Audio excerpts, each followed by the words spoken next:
सम्मानीय मित्रों, कुरान अल्लाह की किताब हो ही नहीं सकती,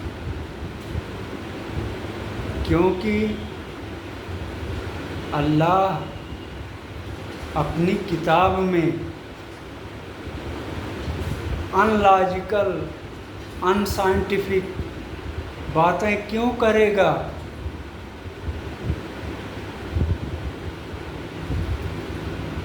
जिसको बाद में लोगों को मानने में परेशानी हो।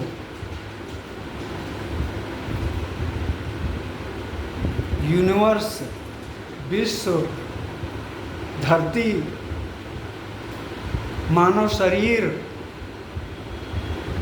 सब सिस्टम बेस्ड है, नेचुरल लॉ के अकॉर्डिंग चल रहा है।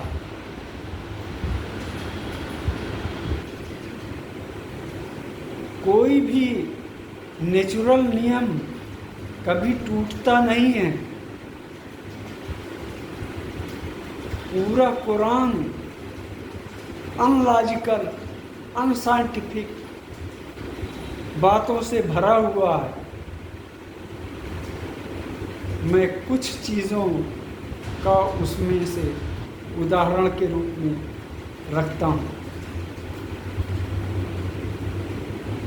हज़रत मूसा अलैहिस्सलाम की जो हाथ की लकड़ी थी, छड़ी लिए हुए चलते थे।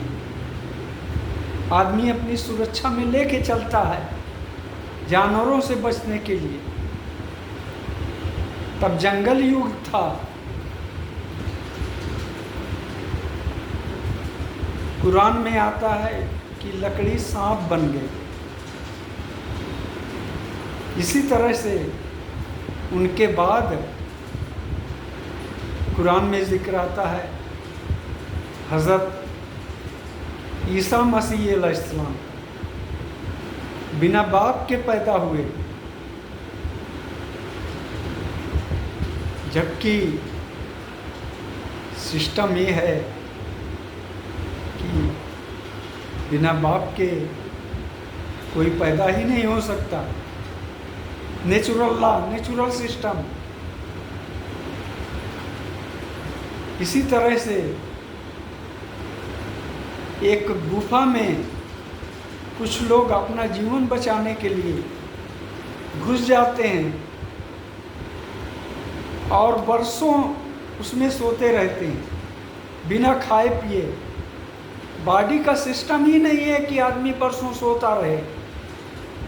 4-6 घंटे तो सोना मुश्किल ही होता है, बरसों कैसे सो सकता है? ये बॉडी के सिस्टम के नियम के खिलाफ है। और कोई भी बिना खाए पिए बरसों स्वस्थ नहीं रह सकता, जिंदा नहीं रह सकता। ये बॉडी का सिस्टम के खिलाफ है, नेचुरल सिस्टम के खिलाफ है। इसी तरह से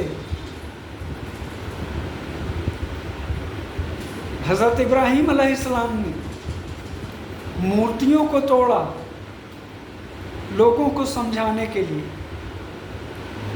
कि मूर्ति पूजा ना करें। समझाने का तो राइट है हर किसी को, अपनी बात कहने का राइट है इस धरती पर, लेकिन किसी को ये राइट नहीं है कि उनकी मूर्तियां जबरन तोड़े। हज़रत इब्राहीम अलैहिस्सलाम ने, कुरान में आता है कि मूर्तियां तोड़ी, जिसके जुल्म में, अपराध में उनको आग में डाला गया। कहते हैं आग में जले नहीं, आग का काम है जलाना। अननेचुरल एक्ट है कि आदमी ना उसमें जले। कहते हैं वो बच गए, बच ही नहीं सकता। ये कई हजार साल पहले की घटनाएं हैं। कुरान में जो आता है वो सब उनके हजारों साल पहले की घटनाओं का जिक्र है। अनलॉजिकल है, अननेचुरल है, अनसाइंटिफिक है, सिस्टम के विरुद्ध है। आज कैसे कोई मानेगा कि हाँ लकड़ी सांप बन सकती है? सांप बनने का उसमें भी उसी तरह का वही तरीका है जो इंसान के बनने का है, हर जीव के बनने का है। कोई आज कहे तो वो गलत कह रहा है, झूठ कह रहा है। हज़ारों साल पहले लोगों का दिमाग, ब्रेन इतना डेवलप नहीं था। कुछ चालाक लोग थे, उन्होंने जनता को मोड़ा और अपने हिसाब से उपयोग किया। आज भी धार्मिक गुरु उसी ग्रंथ का सहारा लेते हैं और उसके खिलाफ, क्योंकि उसमें पैसा बहुत आता है, फितरा, ज़कात, चंदा, वक्फ और प्रॉपर्टी के रूप में सब पैसे का खेला है। अरबों रुपए आता है इस धरती पर बिना कुछ किए।